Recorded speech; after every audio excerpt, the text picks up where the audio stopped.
as a person who is coming from a deep past of depression and self-harm and just waking up every day hating myself, hating life, not knowing what the future holds for me, to now I'm the complete opposite. Like, I'm looking forward to tomorrow. I have purpose, I have direction, I'm happy, I'm at peace majority of the time, even regardless of what I'm going through.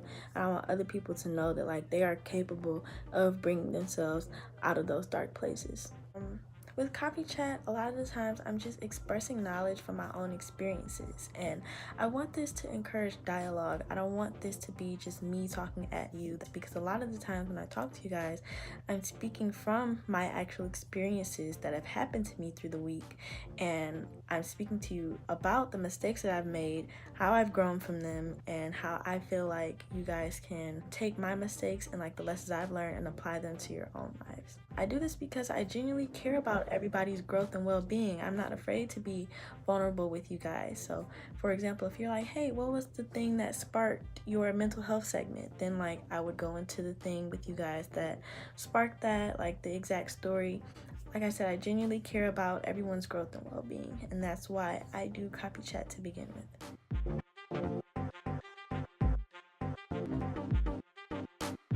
This is something that I've struggled with myself for my whole entire life. My life hasn't been that long, but 19 years is kind of a long time in the grand scheme of things. So I really can't count how many times I've literally looked in the mirror and like just absolutely hated what I saw. I always judged like my hip dips and the way my butt is completely invisible in anything except the maxi skirt. Like my lack of a completely flat stomach with a matching six-pack. The way my stomach isn't flat, yet you can still see my ribs in my chest and on my sides, and just a whole bunch of other shit that like I shouldn't be judging, that you guys won't see, but I will see and will scrutinize myself for. People tend to want what they quote unquote can't have. Body types are one of those things that we all quote unquote can't have. We all do not have the same body, just naturally. I am not gonna have the same body as someone who's 5'9" and naturally skinny, just because I'm petite and I'm not getting any fucking taller. So like I'm going to have a body type that is made for me. There's no perfect body type, despite what's constantly being plastered in our faces. Insecurity sells. So naturally the media is going to plaster the idea that you are not enough in your head. That is why all of a sudden plastic surgery is a $50 billion industry. All of a sudden, like makeup. Now some makeup is like for self-expression, but even photography, like people are paying millions of dollars to look a certain way in an image, to plaster the idea in our heads that our bodies are not enough. So of course, you're not going to be taught to love yourself, because confidence doesn't sell, insecurity does. Like when I like express my insecurities about my body to like my friends, they say I have a body type that is to be lusted after. But what about girls with the opposite body type as me? Like they're also like lusted after and like glorified, especially on social media. Everyone is going to have their own opinion on what is quote unquote lusted after. My friends with skinny bodies want to be thick, and my friends with thick bodies want to be skinny. Like, the question is, how can you stop being insecure if you notice yourself becoming so? Because it's one thing to talk about and recognize the fact that you're insecure, but it's another thing to actually figure out how to pull yourself out of that hole. So this is what helped me along my journey. Start keeping promises to yourself, because when you know that you're worth that full truth, you can demand that and won't accept less from people around you, because you're like, wow, I am worth somebody keeping a promise to me. And then you start like slowly building that self-worth, because you know what you will and you won't accept. Also, please do not let people tell you that you're annoying them by voicing your insecurities. Your insecurities are not an annoying thing. Everybody has insecurities. There is not one person on this earth who does not have at least one insecurity. So in knowing that, even if you don't have that insecurity, be gentle with the people that do have those insecurities and work with them and teach them how to grow through those insecurities, because you don't have that, right?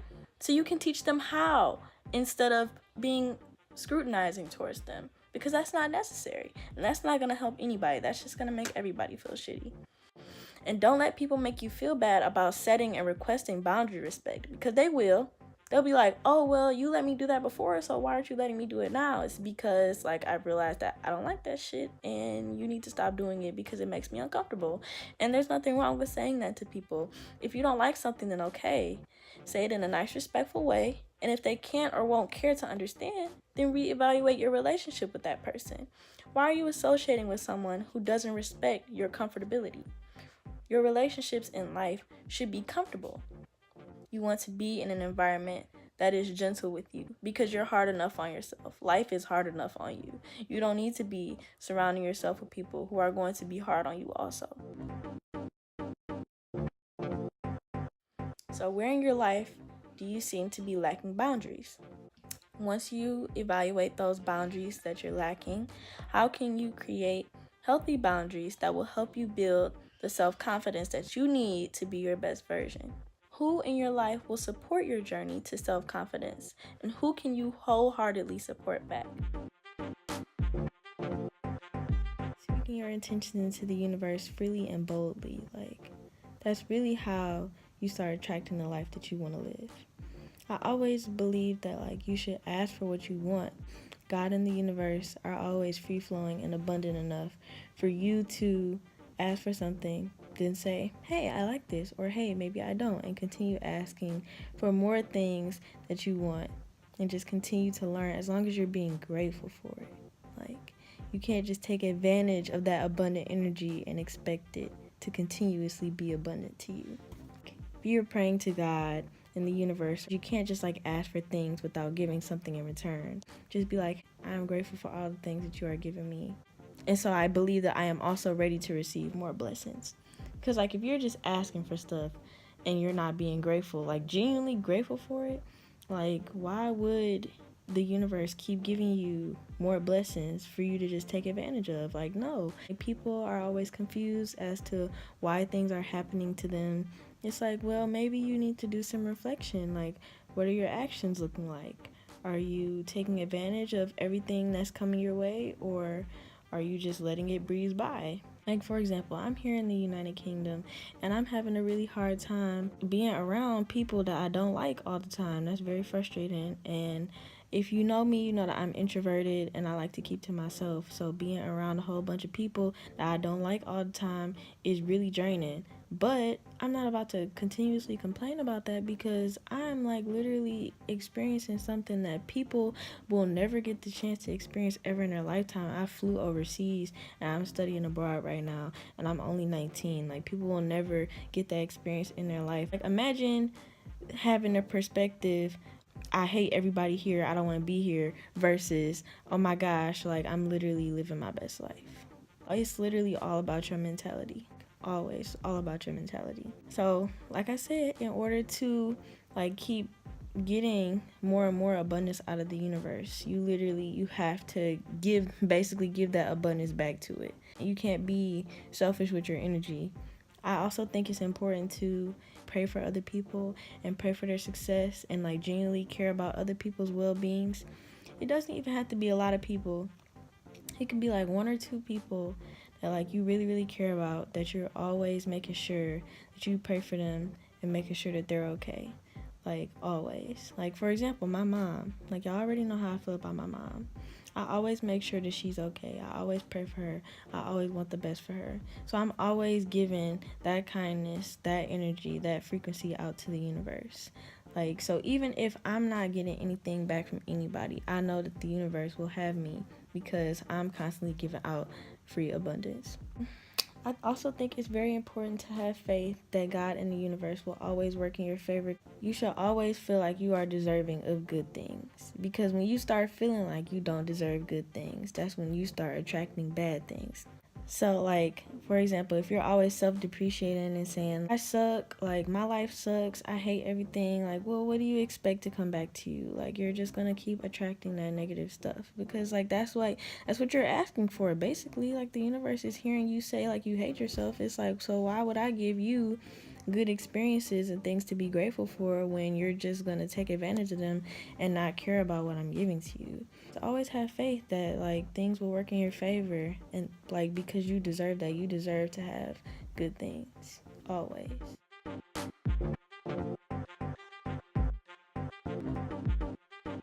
So I feel like as humans, like we don't know how to look at things objectively. Like everything has to have our own opinions and perceptions attached to it.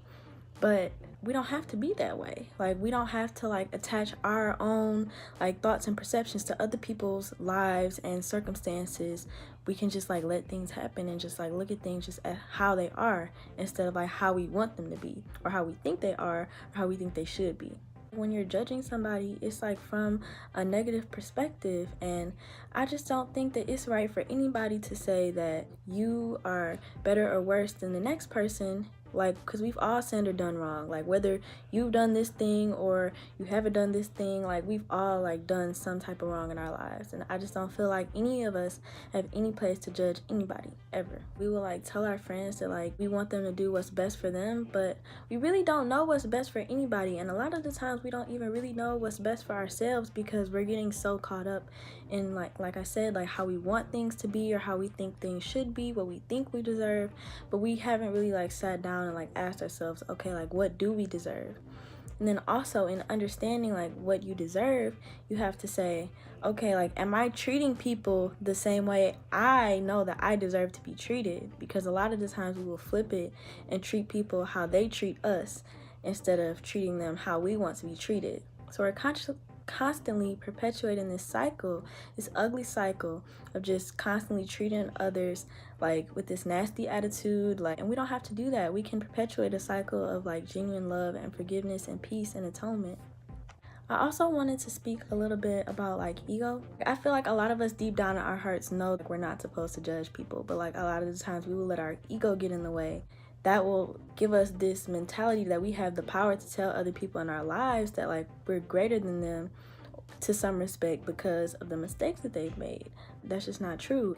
I recommend watching A Wrinkle in Time. It's a really amazing movie about like being the light in the darkness and like how it can be so tough, but like it will always pay off and like light will always prevail. So I have a couple of tips on how you could put this into practice today. So one, stop judging yourself and just recognize that you are who you are. You've made mistakes. You will continue to make mistakes. You will sometimes make mistakes and not even understand that it was a mistake, like until years later, and like that's okay too, but like what matters most is like how you grow from your mistakes. And two, give other people that same space in your life to grow. So understand that like, okay, you're a human and you make mistakes. Well, you can't hold that over anybody else's head. You have to understand that like other people are also human and other people are also going to make mistakes. And just as you would want someone to forgive you of all of your mistakes, you need to return that same favor. And I also think third, it's super important to love and regard everyone in your life as highly as you do with the person who is most important in your life. So whether that's your mama, your grandma, your sister, whoever, like everybody that's in your life should be loved and regarded as highly as that highest person in your life, because everybody deserves that same amount of respect. Just practicing giving everybody that utmost courtesy and respect will like really help us like in lacking judgment for other people. So I think it's important to acknowledge what I call word discipline. That's a very important aspect of a friend to me, is being able to have word discipline, because I am a strong believer that you don't need to say everything that comes to your mouth. So for example, like, you know, we can all be spiteful, but if your first like thought is to say fuck you bitch, like that's like your first thought, like that is just like your true raw emotion. Like you don't have to say that to somebody like just because like that's just like the first thing that popped into your head. And so I think that it's important to acknowledge that real friends won't do that to you, and they won't just say whatever they want to you. And if they do, like they come back and apologize for it. They're patient with you, and not only are they giving you room to mess up, they're giving themselves room to mess up and not being overly critical of either aspect. I'm just going to give you guys some quick tips about how to strengthen your friend circle and find people in your life that are really for you. And these can go for any relationship, intimate, family, platonic, or otherwise, like any relationship. So one is to analyze their intentions often. Someone's intentions may be hidden or they might change over time, but that's why it's important to analyze them. What is their ultimate goal or ulterior motive in keeping you as a friend? Are they attempting to grow with you and lift you up? Or are they low-key like in your life for other reasons that you can't see? And then also, it's important to analyze your intentions, because whereas you may be saying, well, they're doing this, they're doing that. Like, what are your intentions? Are you the problem? Are you picking fights and arguments? Are you putting yourself in the position to potentially be a negative force in somebody else's life? I bring this up obviously because a lot of the times we will point fingers and play the blame game, but like not look at what we're doing to perpetuate negativity in other people's lives. Because there have been several occasions where like I have been trying to like express my emotions to my friends, and I came off as like assholish or mean or rude. And so then I look back and say, okay, well, like what made me come off that way? Because like that's not how I am. So like what made me do that? And in that time, I realized that like my subconscious intention was to hurt their feelings because I had been hurt by their actions. And so understanding that if I had talked to myself beforehand and analyzed my own intentions, that I could have avoided that conflict and expressed to them what I wanted to say without perpetuating that negative cycle. It's important to understand that like intentions are often very subconscious, something that you're not necessarily realizing you're doing, but you're still doing it all the same. Like it still can be hurtful, and it's just important to be aware of that and just constantly analyze those intentions so that you're constantly understanding what you're doing, why you're doing it, and vice versa for them. What are they doing? Why are they doing it?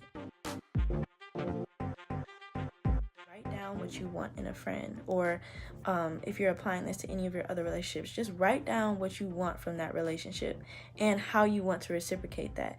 Because once you write down what you want and what you can give back, then you can start going through your friends and saying, okay, like this friend meets the criteria. Okay, I have to do some work with this friend. All right, this friend, we're a little past the point, so I might need to let them go. Sometimes it can be really hard to let go of energy that you don't need in your life, or to even understand when you need to step back because you're not doing good by somebody else. But it's important to understand that once you take a step back, it's easier to plan your future steps with clarity moving forward. Because if you step back from that friendship and you're like, okay, I need to do some work, then once you do that work, you're like, okay, now we can like move forward and try to be friends again, try to rebuild something. But you can't keep going with the stagnant energy. Like something has to give. It can't constantly just be the same thing over and over again. I think it's also important to acknowledge that like we are all human beings in this existence with other human beings to be self-serving. Like I understand that like there's a concept that like we all want to be selfless, we all want to give, etc., etc., but at the end of the day, this is your life. You are here to do what you are here to do, and that doesn't have much to do with other people. So with that being said, sometimes you or other people will do things that are specifically for them, and it might hurt or be painful, but just understanding that toxic people are not always out to get us. Like they can be like very well-meaning and loving towards us, but they just have aspects about them that they shouldn't have to compromise to make you happy or to help your soul grow. But you also shouldn't have to exist with that if you don't want to. Also, now it's like better than ever to make mistakes in our relationships. Like while we're young, like figure out what you want so that by the time you're 30, your life won't still be in shambles, you know? Like these mistakes are gonna be things that we go through, and like it's better to get through them now than to go through them later in life because you didn't want to acknowledge the problem when it was in your face.